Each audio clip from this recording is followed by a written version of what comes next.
और आनंद जब तारीफ़ करते हैं ना तो मुझे लास्ट लाइन तक ऐसे डर लगा रहता है, पता नहीं क्या बोलेगा। आज हम गणतंत्र दिवस के उपलक्ष्य में यहाँ आए हैं, तो उस पे मेरी 4 लाइनें। कफन से लिपटे बदन एक अजाब होते हैं, कफन से लिपटे बदन एक अजाब होते हैं, फना जो होते हैं तिरंगे पे नायाब होते हैं, कफन से लिपटे बदन एक अजाब होते हैं, सिमट के रहती है खोई सी वो आँखें,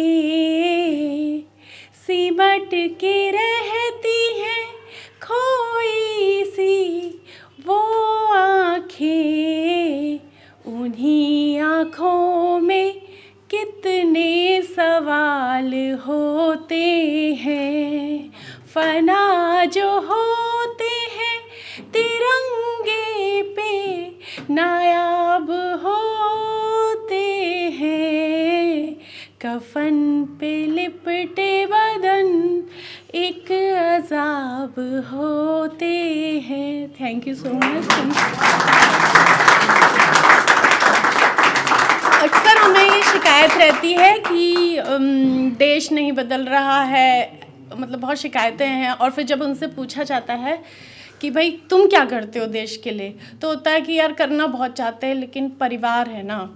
तो उस पे मेरी 2 लाइनें कि शिकायत करने से नहीं देश उदाहरणों से बदलता है, शिकायत करने से नहीं देश उदाहरणों से बदलता है, भूलो मत जो सरहदों पे रहते हैं परिवार उन्हें भी याद आता है, परिवार उन्हें भी याद आता है। अभी मेरी एक कविता है, आज गणतंत्र दिवस है, इसका आप आशय समझने की कोशिश करिएगा और ये कहीं ना कहीं मुझे लगता है कि आप लोगों ने महसूस किया होगा। हिंद की धरती, हिंद की धरती, हिंद वासियों को लोकतंत्र मुबारक, गणतंत्र मुबारक। हिंद की धरती, हिंद वासियों को लोकतंत्र मुबारक, गणतंत्र मुबारक। और हाँ, भारत को इंडिया कहने पर गौरवान्वित होने वाले, इंग्लिश के लिए 1, हिंदी के लिए 2 अनुक्रमांक रखने वाले भारतीयों को लोकतंत्र मुबारक, गणतंत्र मुबारक। अपनी संस्कृति सभ्यता को उपेक्षित करने वाले, अपनी सभ्यता संस्कृति को उपेक्षित करने वाले, पाश्चात्य को सर्वोपरि बताने वाले, पाश्चात्य को सर्वोपरि बताने वाले, अपने पुरातन सत्य को नकार कर, अपने पुरातन सत्य को नकार कर पश्चिमी सभ्यता को आदर्श बताने वाले हिंदुस्तानियों को लोकतंत्र मुबारक, गणतंत्र मुबारक।